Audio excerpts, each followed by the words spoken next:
J'ai réservé un bus de fête à 4200 $ pour l'anniversaire surprise de mon fils. Quand il s'est garé, les enfants de ma sœur sont montés à bord avec des chemises assorties et le chauffeur a lu à haute voix, l'itinéraire d'aujourd'hui, il y a une célébration. Papa a haussé les épaules, tu ne peux pas être fâché. Ils sont excités. Mon fils a marmonné, c'est bon. J'ai l'habitude. Je n'ai rien dit. Je suis parti, j'ai annulé la réservation et j'ai retiré chaque dépôt. À minuit, la discussion de groupe a explosé comme une bombe. Mon nom est Alexander. J'ai 34 ans. Depuis 9 ans, je suis la personne que ma famille appelle quand la facture d'électricité est en retard, quand la voiture a besoin de nouveaux pneus, ou quand le chèque de loyer de ma sœur Harper est encore refusé. Je travaille comme ingénieur logiciel à Denver. Je gagne bien ma vie pas riche, mais à l'aise. Assez à l'aise pour que, lorsqu'Harper m'envoie un SMS à 23 h pour me dire que son chauffage a été coupé et que ses enfants ont froid, je puisse envoyer 400 $ sans y réfléchir à deux fois. Assez à l'aise pour que, lorsque mes parents ont besoin d'aide pour les taxes foncières, je transfère discrètement l'argent et leur dise de ne pas s'inquiéter de me rembourser. Harper est ma petite sœur. Elle a 31 ans. Elle a 3 enfants, Joseph a 12 ans, et les jumeaux ont 8 ans. Elle dit à tout le monde qu'elle est une mère célibataire en difficulté. Elle publie sur les réseaux sociaux à quel point il est difficile de joindre les deux bouts, comment elle sacrifie tout pour ses bébés, et comment elle aimerait que quelqu'un comprenne sa lutte. Ce qu'elle ne publie pas, ce sont les 1200 $ que je lui envoie chaque mois. Elle ne mentionne pas l'assurance automobile que je paie parce que la sienne a expiré il y a 3 ans. Elle ne parle pas des abonnements de streaming, de la facture de téléphone, de la visite d'urgence chez le vétérinaire pour son chien, du nouvel ordinateur portable pour l'école de Joseph, ou des fêtes d'anniversaire que je finance sans être invité. J'ai un fils. Son nom est Andrew. Il a eu 10 ans jeudi dernier. Andrew est calme. C'est le genre d'enfant qui dit merci quand on lui donne une boîte de jus, qui lit des livres lors des réunions de famille pendant que tout le monde regarde la télévision, et qui ne se plaint jamais quand ses cousins prennent ses jouets sans demander. Il est petit pour son âge. Il a mes yeux bruns et les cheveux foncés de sa mère. Sa mère est partie quand il avait 3 ans, je l'ai élevé seul. Mes parents vivent à 20 minutes de là. Ils sont retraités. Ils adorent Harper, ils l'ont toujours adoré. Quand nous étions enfants, Harper était celle qui recevait le nouveau vélo alors que j'avais celui d'occasion. Harper était celle qui recevait une voiture pour son 16e anniversaire alors que je travaillais dans une épicerie pour acheter la mienne. Harper était celle dont les études supérieures étaient payées alors que je contractais des prêts que je rembourse encore. Je n'ai jamais rien dit. C'est ce qu'on fait dans une famille. On se soutient les uns les autres. On est présent. On reste silencieux. Il y a 2 mois, j'ai commencé à planifier la surprise d'anniversaire d'Andrew. Il réclamait un bus de fête depuis plus d'1 an. Il en avait vu un dans un film où les enfants pouvaient faire le tour de la ville avec de la musique, des lumières et des jeux. Il m'a montré la vidéo 5 fois, il disait que ça avait l'air d'être la chose la plus cool au monde. J'ai fait des recherches sur les entreprises. J'en ai trouvé une qui proposait des bus de fête de luxe pour enfants, stations de jeux, bar à collation, lumière LED et un chauffeur qui passait les demandes spéciales. Le forfait coûtait 4200 $ pour 4 heures. Il comprenait un itinéraire à travers le centre-ville de Denver, un arrêt dans un parc de trampoline, puis un retour dans notre quartier pour le gâteau à la maison. J'ai réservé 6 semaines à l'avance. J'ai dit à Andrew que nous faisions juste un petit dîner en famille parce que je voulais que ce soit une surprise totale. J'ai invité mes parents, Harper et ses enfants, et 2 amis d'école d'Andrew. J'ai commandé un service de traiteur, acheté des décorations, et loué des tables et des chaises pour le jardin. Je n'ai parlé du bus de fête à personne. Je voulais voir le visage d'Andrew quand il se garerait. Je voulais qu'il se sente spécial pour une fois. Harper m'a appelé 3 jours avant la fête. Elle m'a demandé si je pouvais couvrir sa facture d'électricité 340 $. Elle ne les avait pas.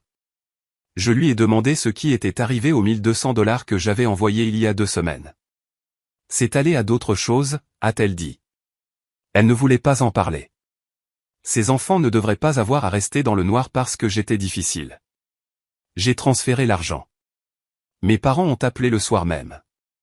Harper était stressée et je devrais être plus compréhensif, elle faisait de son mieux. J'ai compris. Jeudi matin, Andrew s'est réveillé tôt. Il est venu dans la cuisine pendant que je préparais le café. Est-ce qu'on dîne toujours ensemble ce soir? Oui. Il a hoché la tête et s'est versé des céréales. Il n'a rien demandé d'autre. Il ne le faisait jamais. À 16 heures, j'ai envoyé l'adresse par SMS à tout le monde. Arrivé pour 17h30. C'est important. Harper a répondu avec un emoji pouce levé. Mes parents ont dit qu'ils seraient là. Je me tenais dans l'allée à 17h25 en surveillant la rue. Andrew était à l'intérieur en train de se préparer. Il pensait que nous allions juste manger des spaghettis et du gâteau, il n'avait aucune idée de ce qui l'attendait. À 17h32, le bus de fête a tourné au coin de la rue. Il était massif, bleu vif avec des bandes LED le long des côtés. Les vitres étaient teintées et la musique résonnait déjà de l'intérieur. Le chauffeur a fait un signe de la main en se garant le long du trottoir. J'ai souri. Je me suis tourné pour appeler Andrew dehors. C'est alors que la camionnette de Harper a surgi dans l'allée derrière moi. La porte de la camionnette a glissé avant même que Harper ne l'ait mise en position de stationnement. Joseph a sauté en premier, suivi des jumeaux. Tous les trois portaient des chemises vert fluo assorties. Les chemises avaient des lettres noires épaisses sur le devant qui disaient « Birthday Squad ». Harper est descendue, tenant son téléphone en l'air comme si elle filmait. Elle souriait, mais elle ne m'a pas regardé. Les enfants ont couru droit vers le bus de fête. Joseph a frappé sur la porte. Le chauffeur a ouvert, l'air confus. Joseph a crié quelque chose que je n'ai pas pu entendre à cause de la musique. Les jumeaux ont grimpé les marches derrière lui. Je suis resté là, figé. Harper m'a enfin regardé. Surprise. J'ai parlé du bus aux enfants. Ils étaient tellement excités toute la semaine. C'est la fête d'anniversaire d'Andrew, ai-je dit. Elle a ri. Je sais. C'est pour ça que je leur ai pris des chemises assorties. Ils voulaient que ce soit spécial pour lui. Le chauffeur est descendu du bus en tenant un porte-bloc. Il s'est approché de moi. Et, vous êtes Alexander? J'ai hoché la tête. J'ai une note ici du contact de réservation. Il est dit qu'un changement d'itinéraire a été demandé hier. Au lieu du parc de trampoline, nous nous rendons au parc d'attractions Finzone. Les billets sont déjà achetés pour le groupe. C'est toujours bon? Je l'ai dévisagé. Je n'ai pas demandé ça. Il a froncé les sourcils et a vérifié son porte-bloc. Il est indiqué ici que la demande est passée par l'email de votre compte. Confirmation envoyée hier soir. Harper s'est approché. Oh, c'était moi.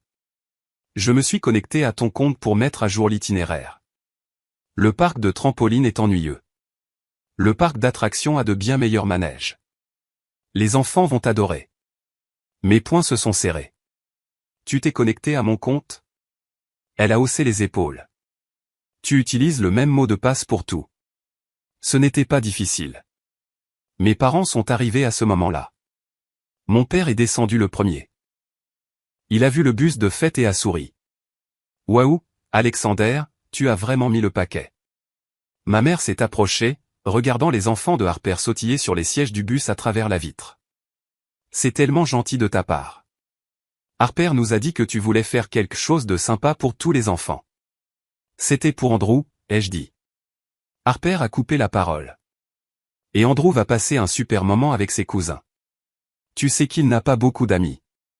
Au moins, de cette façon, il ne se sentira pas seul. Andrew est sorti sur le porche. Il portait la nouvelle chemise que je lui avais achetée. Elle était bleue avec un dinosaure dessus.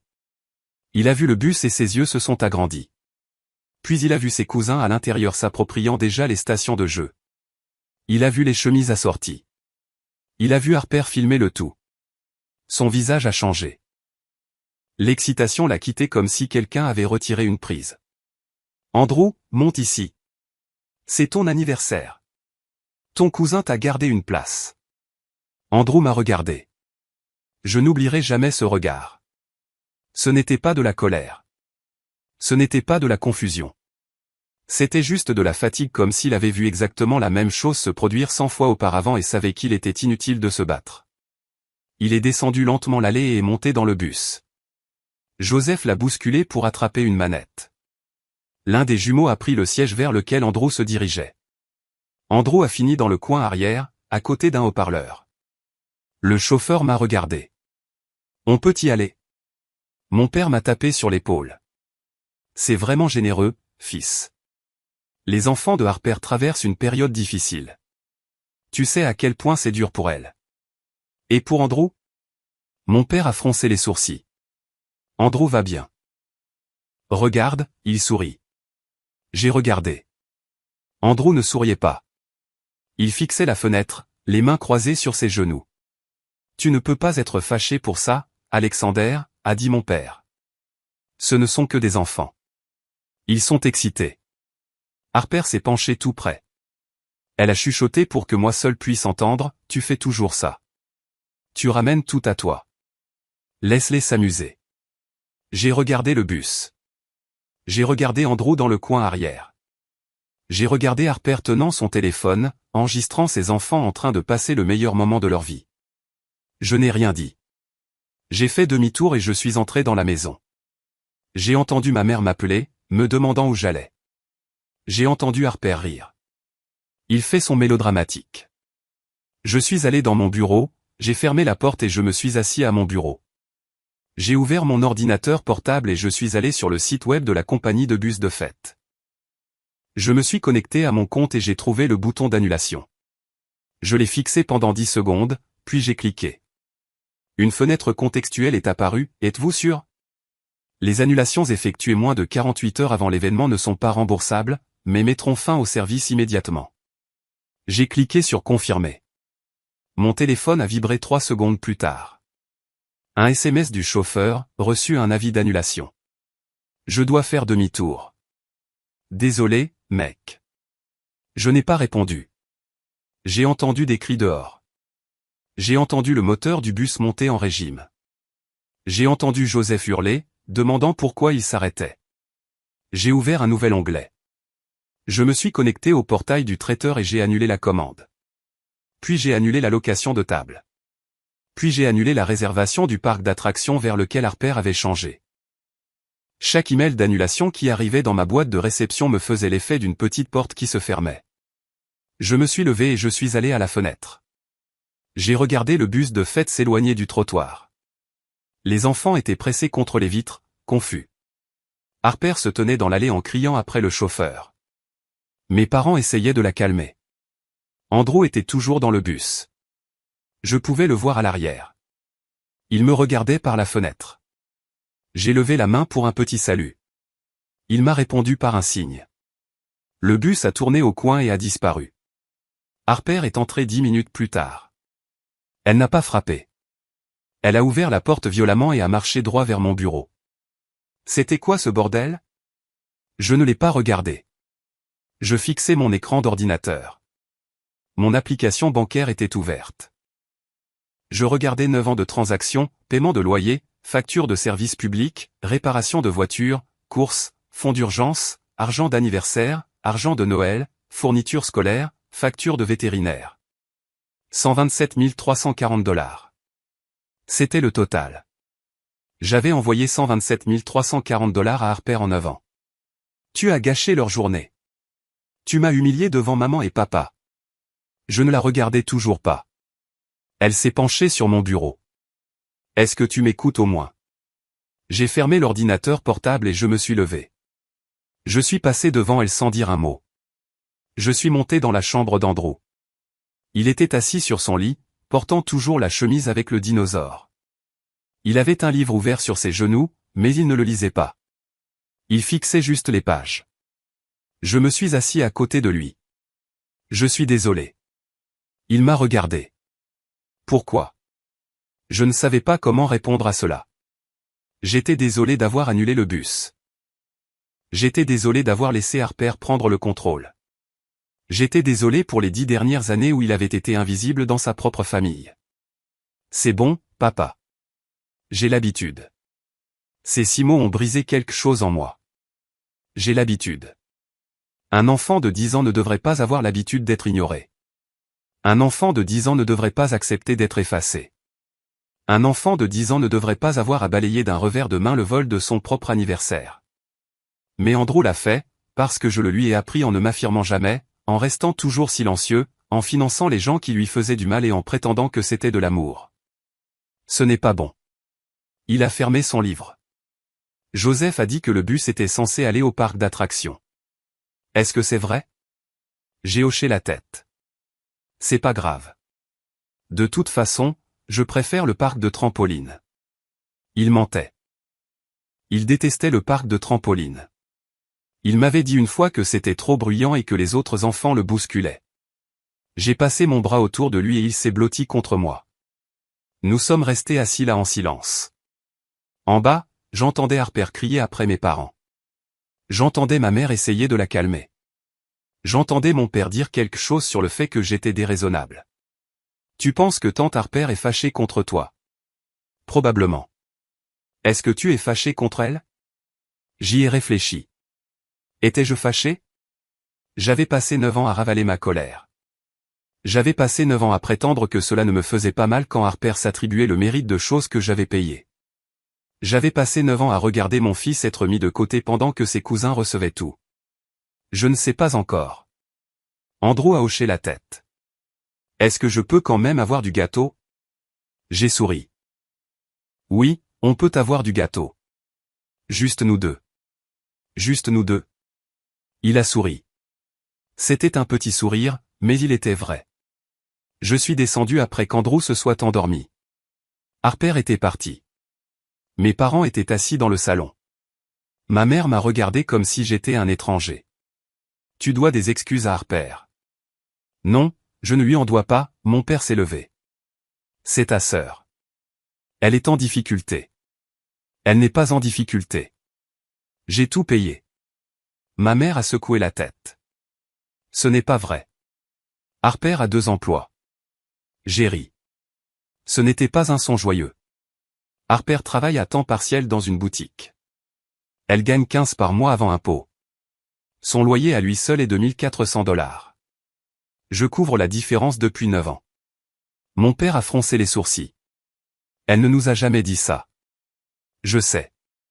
Eh bien, ça veut juste dire que tu l'as aidée. C'est ce que fait la famille. Je l'ai regardée. Et pour Andrew? Elle n'a pas répondu. C'est quand la dernière fois que vous lui avez demandé comment il allait? On le voit tout le temps. C'est quand la dernière fois que vous lui avez posé des questions sur l'école, sur ses amis, sur ce qu'il aime? Mon père est intervenu. Alexander, tu es injuste. Tu as raison. Je le suis. J'aurais dû être injuste il y a 9 ans. Je les ai raccompagnés à la porte et leur ai dit bonne nuit. J'ai verrouillé la porte derrière eux. Je suis retourné dans mon bureau et j'ai rouvert mon ordinateur portable. J'ai fixé le chiffre, $127 340. J'ai ouvert un nouveau document et j'ai commencé à faire une liste. Chaque facture payée, chaque abonnement couvert, chaque urgence financée. À 2 heures du matin, la liste faisait 4 pages. Je l'ai enregistrée et intitulée « Invisible ». Puis j'ai commencé à passer des appels. Vendredi matin, j'ai appelé la compagnie d'électricité. Je devais retirer mon nom du compte de Harper. Le représentant a demandé si j'étais le titulaire du compte. Non, mais c'est moi qui ai mis en place les paiements automatiques il y a 9 mois quand son électricité a été coupée. Elle m'a mis en attente. 2 minutes plus tard, elle est revenue. Le compte était au nom de Harper, mais le mode de paiement était ma carte de crédit. Est-ce que je voulais mettre à jour le mode de paiement ou le supprimer entièrement? Supprimez-le. Juste pour que vous sachiez, s'il n'y a pas de mode de paiement enregistré, le compte sera en retard si la prochaine facture n'est pas payée manuellement. Je comprends. Elle a traité le changement et m'a donné un numéro de confirmation. Je l'ai noté. Puis j'ai appelé la compagnie de gaz. Même scénario, même résultat. Puis la compagnie des eaux, puis le fournisseur Internet, puis la compagnie d'assurance automobile. Chaque appel a duré moins de 5 minutes. Chaque numéro de confirmation a été consigné dans un tableur que j'ai créé. J'ai intitulé le tableur « Stratégie de sortie ». À midi, j'avais supprimé mes informations de paiement de 11 services différents.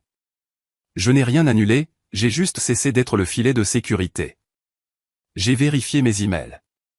Il y avait un message de la compagnie de bus de fête. Il confirmait l'annulation. Le dépôt de $4200 était perdu selon les conditions de service. Je m'en fichais. Il y avait aussi un message de Harper, tu es puéril. Appelle-moi. Je l'ai supprimé. À 13h, j'ai appelé ma banque. J'ai posé des questions sur les virements mensuels vers le compte de Harper. La représentante a consulté l'historique de mes transactions. Est-ce que je voulais arrêter les virements récurrents? Oui, tous. Tous? À partir du prochain cycle, ceux-ci ne seront plus traités. Parfait. Y avait-il autre chose qu'elle pouvait faire pour m'aider aujourd'hui? Oui, je veux geler mon crédit. Auprès des 3 agences. Elle a marqué une pause. Puis-je vous demander pourquoi? Je pense que quelqu'un pourrait avoir accès à mes comptes. Elle pouvait m'aider pour ça. Elle allait me transférer au service de prévention des fraudes. J'ai passé les 20 minutes suivantes à tout verrouiller, gel du crédit, nouveau mot de passe, authentification à 2 facteurs sur chaque compte. J'ai même changé le mot de passe de mon email. Quand j'ai eu fini, je me suis senti plus léger. Andrew est rentré de l'école à 15h. Est-ce qu'on pourrait prendre de la pizza? Oui. Nous avons commandé à son endroit préféré. Nous avons mangé sur le canapé en regardant un film. Il n'a pas posé de questions sur la fête. Il n'a pas posé de questions sur Harper. Il a juste mangé sa pizza et a ri aux blagues. À 20h, mon téléphone a commencé à vibrer. Le premier SMS venait de Harper, ma compagnie d'électricité vient d'appeler. Ils ont dit que mon paiement automatique a été retiré. Répare ça. Je n'ai pas répondu. Le deuxième SMS est arrivé 5 minutes plus tard, Alexander, je suis sérieuse. Ma facture est du lundi. Je n'ai pas les moyens pour l'instant. Je n'ai pas répondu. Le troisième SMS était en majuscule, tu es incroyable. Je n'arrive pas à croire que tu fais ça pour un stupide bus de fête. J'ai éteint mon téléphone. Samedi matin, je me suis réveillé avec 14 appels manqués, 11 SMS et 3 messages vocaux. Je n'en ai vérifié aucun. J'ai emmené Andrew au parc. Nous avons fait voler un cerf-volant. Nous avons pris des glaces. Nous nous sommes assis sur un banc et avons regardé les canards. C'est un bon anniversaire. Ah oui? Ouais. C'est juste nous deux. Ça te va? C'est ce que je préfère. Dimanche soir, la discussion de groupe a explosé. Harper m'avait réintégré après que j'ai quitté le groupe il y a 2 mois. Il y avait 47 nouveaux messages. Harper, il faut qu'Alexander m'appelle maintenant. Maman, Alexander, votre sœur a besoin d'aide. S'il vous plaît, répondez-lui. Harper, la compagnie d'électricité menace de me couper le courant. J'ai 3 enfants. Tu ne peux pas faire ça. Papa, c'est ridicule. Appelle ta sœur. Harper, je ne sais pas ce que j'ai fait de mal. S'il te plaît, parle-moi. Maman, Alexander, c'est cruel. Harper, d'accord. Je vais me débrouiller seul comme je le fais toujours. J'ai lu chaque message. Je n'ai pas répondu. J'ai ouvert mon ordinateur portable. J'ai consulté mon tableur. J'ai ajouté une nouvelle colonne. Je l'ai intitulée « Conséquences prévues ». Ligne 1, facture d'électricité du lundi. Avis de coupure d'ici mercredi. Ligne 2, facture de gaz du mardi. Avis de coupure d'ici jeudi. Ligne 3, l'assurance auto expire vendredi. Couverture résiliée. Ligne 4, le transfert mensuel n'est pas traité. Il manque $1200 pour le loyer. J'ai fixé l'écran, puis j'ai fermé l'ordinateur. Lundi soir, Harper s'est présenté à ma porte. J'étais en train de préparer le dîner, Andrew était à l'étage en train de faire ses devoirs. J'ai entendu la sonnette, puis j'ai entendu frapper fort. J'ai ouvert la porte. Harper m'a bousculé pour entrer avant que je ne puisse dire quoi que ce soit. Nous devons parler. Non, pas du tout. Elle a pivoté brusquement. Son visage était rouge. Tu as désactivé le paiement automatique de ma facture d'électricité. Tu as coupé mon gaz. Tu as coupé mon internet. Tu as arrêté les transferts mensuels. Qu'est-ce qui ne va pas chez toi? Tout va très bien chez moi. Mon courant sera coupé mercredi si je ne paie pas $340. Mon gaz sera coupé jeudi. Mon assurance auto est déjà expirée. Est-ce que tu comprends ce que tu es en train de faire? Oui. Elle m'a dévisagé. Oui. C'est tout ce que tu as à dire? Qu'est-ce que tu veux que je dise? Je veux que tu répares ça. Je veux que tu remettes les paiements automatiques. Je veux que tu m'envoies les $1 200 comme tu le fais toujours. J'ai des factures, Alexander. J'ai des enfants. Moi aussi. Elle a ri. C'était un rire cinglant. Un enfant. J'en ai 3. Ce n'est pas la même chose. Tu as raison. Ce n'est pas la même chose. Tes enfants ont une mère qui s'en sert comme excuse. Mon enfant a un père dont il dit qu'il a l'habitude d'être invisible. Son visage a changé. Ce n'est pas juste. Tu as volé son anniversaire. Je n'ai rien volé du tout. Je voulais juste que mes enfants soient inclus. Tu t'es connecté à mon compte. Tu as modifié la réservation. Tu as débarqué avec des t-shirts assortis et tu as tout accaparé. Tu n'as même pas demandé. Parce que je savais que tu dirais non. Exactement. Elle s'est approchée. Tu vas vraiment faire ça? Tu vas punir mes enfants parce que tu es en colère contre moi. Je ne punis personne. J'arrête. Il y a une différence. Arrêter quoi? De payer pour ta vie. Elle s'est figée. Pardon? J'ai sorti mon téléphone. J'ai ouvert le tableur. J'ai tourné l'écran vers elle. Je t'ai envoyé 127 340 $ en 9 ans. Cela comprend le loyer, les charges, l'assurance auto, les courses, les fonds d'urgence, l'argent pour les anniversaires, les fournitures scolaires tout. Elle a fixé l'écran. Ce n'est pas vrai. Si. J'ai les reçus. Tu exagères. J'ai fait défiler l'écran vers le bas. Je lui ai montré les transactions. Mois par mois, année par année. Tu as proposé. Je ne t'ai jamais demandé de faire tout ça. Si, tu l'as fait. Chaque fois que tu m'envoyais un message à minuit pour me dire que tu n'avais plus de chauffage. Chaque fois que tu m'appelais en pleurant sur la difficulté de ta situation. Chaque fois que tu publiais sur les réseaux sociaux que tu étais une mère célibataire en difficulté alors que je te virais de l'argent. Tu as demandé parce que tu es ma sœur. C'est ce que fait la famille. Qu'est-ce que ta famille a fait pour moi? Elle n'a pas répondu. C'est quand l'anniversaire d'Andrew? Jeudi. C'était jeudi. La semaine dernière. Tu ne t'en es même pas souvenu. J'étais occupé. Tu es toujours occupé.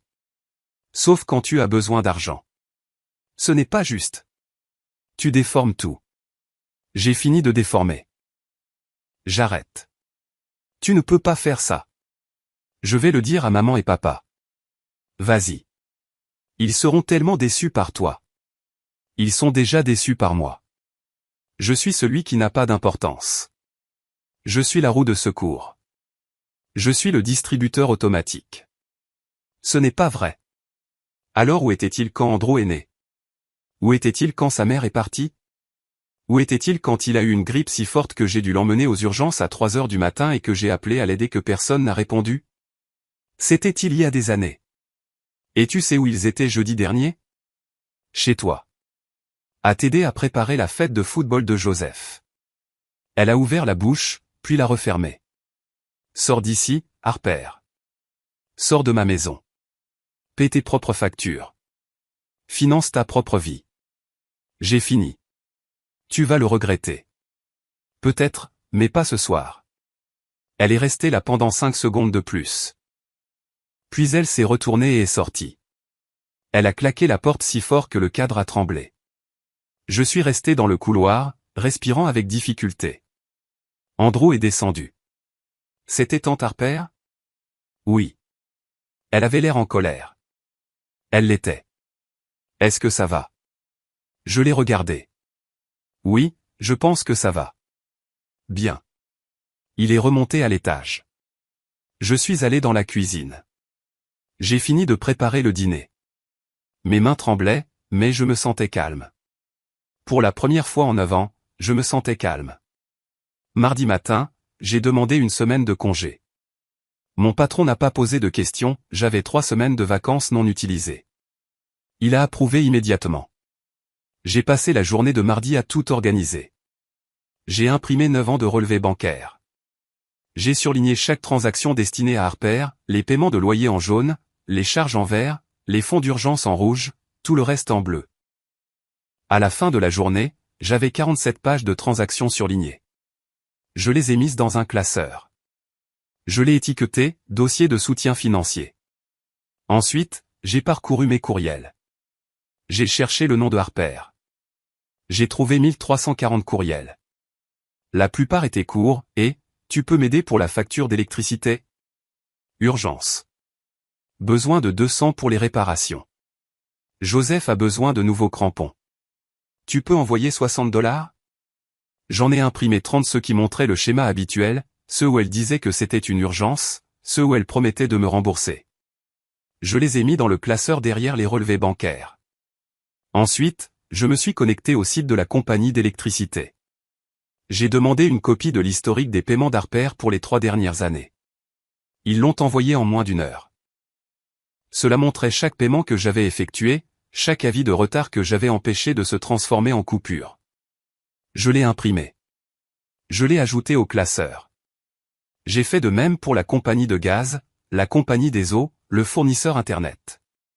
Mercredi après-midi, le classeur faisait 5 cm d'épaisseur. J'étais assis à la table de ma cuisine, le fixant du regard. C'était 9 ans de ma vie.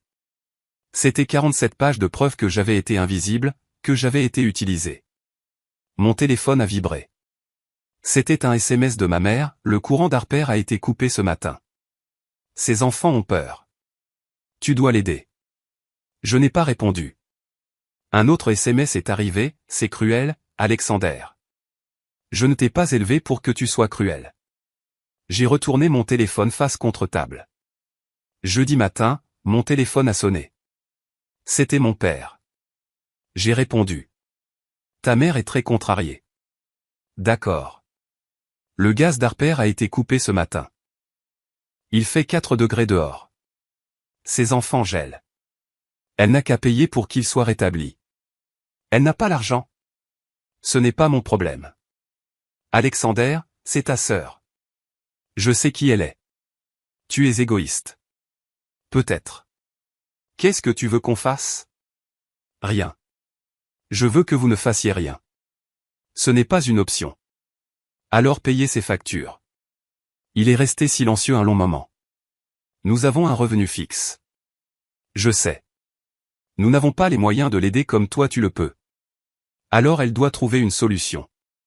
Tu vas laisser ses enfants geler? Non. Harper va laisser ses enfants geler parce qu'elle a passé 9 ans à dépendre de moi au lieu de construire sa propre stabilité. Il a raccroché. J'ai posé mon téléphone. J'ai fait des pancakes pour Andrew.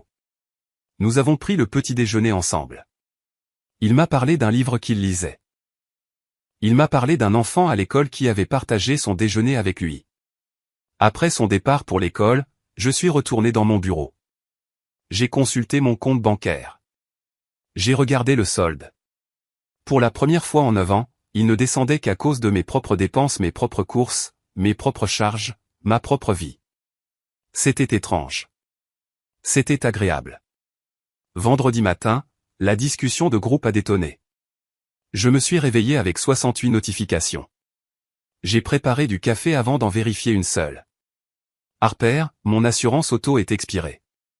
Je me suis fait arrêter. 450 $ d'amende plus les frais de mise en fourrière. Merci beaucoup, Alexander. Maman, Alexander, tu dois arranger ça. Harper, je ne peux pas sortir ma voiture de la fourrière sans assurance. Je ne peux pas aller travailler sans ma voiture. Papa, cela est allé trop loin. Harper, j'ai appelé la compagnie d'électricité. Ils veulent 680 $ pour le rétablissement. Cela inclut le solde impayé et les frais de rétablissement. Harper, la compagnie de gaz veut 520 $. Harper, je n'ai pas 1200 $. Je n'ai même pas 200 $. Maman, Alexander, s'il te plaît. Les enfants restent chez nous. Ils ne peuvent pas rester ici éternellement. Harper, je te déteste. J'ai bu une gorgée de café. J'ai lu chaque message 2 fois. Puis j'ai mis la discussion de groupe en sourdine. À 10 heures, ma tante a appelé. J'ai laissé sonner. Elle a laissé un message, Alexander, je ne sais pas ce qui t'arrive, mais c'est inacceptable. Harper, c'est la famille. Ces enfants sont la famille. On ne tourne pas le dos à la famille. Appelle-moi. J'ai supprimé le message vocal. À midi, mon téléphone a sonné à nouveau. C'était ma mère. J'ai répondu. Pourquoi fais-tu ça? Je ne fais rien. Tu es en train de détruire la vie de ta sœur. Non, je la laisse vivre sa propre vie. C'est la même chose. Seulement si elle ne peut pas survivre sans moi. Elle a 3 enfants, Alexander. 3 enfants qui ont peur, qui ont froid et qui ne comprennent pas pourquoi leur oncle les déteste. Je ne les déteste pas. Alors aide-les. Non. Elle était silencieuse. Alors qu'est-ce qui t'est arrivé? J'ai grandi. Elle a raccroché. À 14 heures, Harper a publié sur les réseaux sociaux. Je ne la suivais plus, mais ma tante m'a envoyé une capture d'écran. La publication disait, parfois, les gens sur qui vous pensiez pouvoir toujours compter s'avèrent être ceux qui tiennent le couteau. Mère célibataire en difficulté ici. Je fais de mon mieux pour mes 3 magnifiques enfants. Si quelqu'un connaît des ressources pour les familles en crise, envoyez-moi un message privé. La publication a reçu 47 commentaires en 1 heure. La plupart étaient des messages de soutien. Quelques personnes ont proposé de lui envoyer de l'argent. J'ai fixé la capture d'écran pendant un long moment. Puis j'ai ouvert mon ordinateur portable. Je me suis connecté à mes propres réseaux sociaux. Je n'avais rien publié depuis 3 ans. J'ai téléchargé une seule image. C'était la première page de mon classeur, le relevé bancaire montrant 9 ans de transfert à Harper. Je n'ai pas écrit de légende. Je l'ai juste publié. En 20 minutes, j'avais 15 commentaires. La vache, mec. Attends, c'est réel? Tu as payé son loyer pendant tout ce temps. Elle publie qu'elle est une mère célibataire en difficulté depuis des années. Ma tante a appelé. Je n'ai pas répondu. Ma mère a appelé. Je n'ai pas répondu. Harper a appelé. Je n'ai pas répondu. À 17 heures, Harper a supprimé sa publication. À 18 heures, elle m'a envoyé un SMS, « Tu es un monstre. Tu viens de m'humilier devant tout le monde. » J'ai répondu, « Tu t'es humilié toi-même. » Elle a répondu immédiatement, « Je vais dire à tout le monde ce que tu as fait. » J'ai écrit en retour, « Vas-y. » Elle n'a plus répondu après cela. Samedi matin, mon père s'est présenté à ma porte. Il avait l'air fatigué. « Je peux entrer ?» Je me suis écarté. Il est entré dans le salon. Il s'est assis sur le canapé. Il n'a rien dit pendant un long moment. Puis, je ne savais pas que tu payais autant. Je sais. Harper nous disait que tu aidais parfois. Elle n'a pas dit que c'était tous les mois. Elle ne voulait pas que vous le sachiez. Pourquoi? Parce qu'alors elle aurait dû admettre qu'elle ne s'en sortait pas seule. Il a hoché la tête lentement. Ta mère et moi, nous l'aidions aussi. Pas autant que toi, mais nous couvrions les courses et lui donnions de l'argent pour l'essence. Je m'en doutais. Elle nous a dit qu'elle travaillait à 2 endroits. Elle en a un à temps partiel. Je me sens comme un idiot. Tu n'es pas un idiot. Tu es son père. Tu voulais la croire. Qu'est-ce qu'on fait maintenant? Vous la laissez trouver une solution. Et si elle n'y arrive pas? Alors elle apprendra. Il s'est levé. Il s'est dirigé vers la porte. Il s'est arrêté. Je suis désolé pour l'anniversaire d'Andrew. Moi aussi. Il est parti. Andrew est descendu. C'était papy? Oui. Est-ce que tout va bien? Oui, tout va bien. Bien. On peut aller au parc. Oui, allons-y. Nous avons passé l'après-midi à faire voler un cerf-volant. Andrew courait sur l'herbe en riant. Le soleil était chaud. Le ciel était clair. Je n'ai pas regardé mon téléphone une seule fois. 2 semaines plus tard, Harper a emménagé chez mes parents. Elle n'a pas demandé, elle n'avait pas le choix. Le propriétaire a déposé une demande d'expulsion après qu'elle a manqué 2 mois de loyer. Mes parents l'ont accueillie avec les enfants parce que c'est ce qu'ils font. Je l'ai appris par ma tante. Elle a appelé pour me dire que je devrais avoir honte. Je l'ai remercié de m'avoir prévenu. Puis j'ai raccroché. Harper a cessé de m'envoyer des SMS. Elle a cessé d'appeler. Elle m'a retiré de ses amis sur les réseaux sociaux. Ma mère m'a envoyé un message, j'espère que tu es content. Je n'ai pas répondu. 3 semaines plus tard, Andrew a demandé si nous pouvions refaire son anniversaire. Juste nous deux. Oui. Nous sommes allés au parc de trampoline. Nous avons sauté jusqu'à ce que nos jambes nous fassent mal. Nous avons mangé de la pizza terrible et joué à des jeux d'arcade. Andrew a gagné un dragon en peluche à la machine à griffes. Il l'a nommé Spike. Sur le chemin du retour, il m'a regardé. Papa, je peux te demander quelque chose? Toujours. Est-ce que tu es fâché contre tante Harper? J'y ai réfléchi. Non, je ne suis plus fâché. Es-tu triste? Non, je ne suis pas triste non plus. Alors qu'est-ce que tu es? Je suis libre. Il a hoché la tête. C'est bien. Oui, ça l'est. J'aime bien quand c'est juste nous deux. Moi aussi. Spike aussi aime bien. J'ai ri. 4 semaines plus tard, mon père a appelé. Harper a trouvé un emploi à plein temps. Elle travaillait pour avoir son propre logement. C'était dur, mais elle essayait. Bien. Elle est toujours en colère contre toi. Je sais. Est-ce que tu penses que tu lui reparleras un jour? Peut-être quand elle sera prête à parler sans demander d'argent. Cela risque de prendre longtemps. J'ai le temps. Il était silencieux. Puis, je suis fier de toi. Pourquoi? Pour t'être affirmé, même si c'était dur. Merci, papa. Ta mère est toujours contrariée. Je sais, mais elle commence à comprendre. C'est tout ce que je peux demander. Nous avons raccroché. J'étais assis sur le canapé à regarder le plafond. J'ai pensé au bus de fête. J'ai pensé à Andrew dans le coin au fond disant qu'il en avait l'habitude. J'ai pensé aux 127 340 $. J'ai pensé à 9 ans d'invisibilité. Et j'ai pensé aux 4 dernières semaines. Andrew riant, Andrew courant, Andrew s'endormant avec Spike serré sous son bras. J'ai pensé à mon compte bancaire stable pour la première fois depuis des années. J'ai pensé à mon téléphone silencieux. J'ai pensé à ma vie de nouveau la mienne. 5 semaines plus tard, j'ai reçu une lettre par la poste. C'était de Harper. Pas d'adresse de retour. Je l'ai ouverte. À l'intérieur se trouvait un chèque de 400 $. Il était libellé à mon nom. Dans la zone mémo, elle avait écrit « Début ». Il y avait aussi un mot « Je ne te pardonne pas, mais je comprends pourquoi tu l'as fait. Je te rembourserai. Cela prendra des années, mais je le ferai. » J'ai fixé le chèque. Puis je l'ai déchiré en deux. Je l'ai jeté. Je ne voulais pas de son argent. Je ne voulais pas de ses excuses. Je ne voulais rien d'elle. Je voulais la paix. Et je l'avais. Andrew est rentré de l'école. Il a déposé son sac à dos. On peut refaire des cookies. Oui, faisons des cookies. Nous avons passé l'après-midi dans la cuisine. De la farine partout, de la pâte sur le comptoir, des rires dans l'air. À un moment donné, Andrew m'a regardé. Papa, tu as l'air heureux. Je le suis.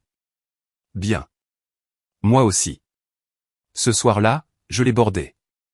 Je t'aime. Je t'aime aussi. Je suis descendu. Je me suis assis sur le canapé dans le silence. J'ai pensé à la famille, à ce que cela signifiait, à ce que cela devrait signifier. Et j'ai pensé à Andrew à l'étage en sécurité, aimé et considéré. C'était tout ce qui comptait. J'ai fermé les yeux. J'étais libre.